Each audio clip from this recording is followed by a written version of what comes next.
एक बार की बात है, एक पंडित जी काशी से शिक्षा ग्रहण करके गांव में आए। तब चारों तरफ चर्चा होने लगी कि पंडित जी बड़े विद्वान हैं और काशी से शिक्षा ग्रहण करके लौटे हैं। उसी चर्चा को सुनकर एक किसान पंडित के पास आया और उस किसान ने पंडित जी से पूछा कि कृपया करके बताइए कि पाप का गुरु कौन है। पंडित जी उस किसान के प्रश्नों को सुनकर चौंक गए। पंडित जी ने अभी तक तो धर्म गुरु, आध्यात्मिक गुरु के बारे में जाना था, लेकिन पाप का गुरु कौन है, इसके बारे में पंडित जी को कोई जानकारी नहीं थी। पंडित जी तत्काल काशी वापस लौट गए, क्योंकि पंडित जी को लगने लगा कि उनकी शिक्षा अधूरी है। वह कई विद्वानों के पास गए, लेकिन इस प्रश्न का उत्तर उन्हें मिल नहीं पाया कि पाप का गुरु कौन है। वह अपने प्रश्न का उत्तर पाने के लिए भटक ही रहे थे कि तभी उन्हें एक वेश्या ने बुलाया और पूछा कि आप इतने परेशान क्यों हैं।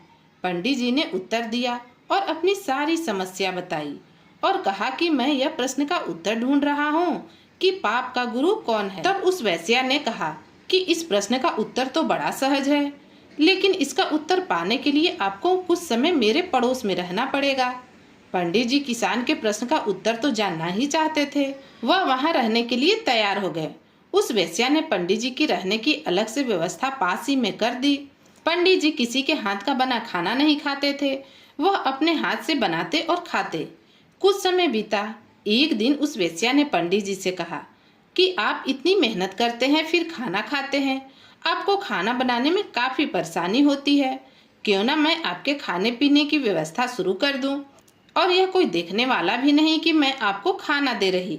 यदि आप अपनी सेवा करने का मुझे अवसर प्रदान करते हैं तो मैं आपको 10 स्वर्ण मुद्राएं भी दक्षिणा के रूप में दिया करूंगी। पंडित जी ने विचार किया कि बना बनाया भोजन मिलेगा, साथ में स्वर्ण मुद्राएं भी मिलेगी। इसकी बात मान लेते हैं, इसमें तो कोई घाटा नहीं होगा। अब पंडित जी सारा नियम धर्म आचार विचार भूल गए और कहा, ठीक है, जैसी तुम्हारी इच्छा, हमें मंजूर है। लेकिन पंडित जी बोले, लेकिन एक बात का ध्यान रखना कि तुम जब हमारे कमरे में आओ तो तुम्हें कोई देखे नहीं। पहले ही दिन उस वेश्या ने पंडित जी के सामने मिठाई पकवान परोस दिए।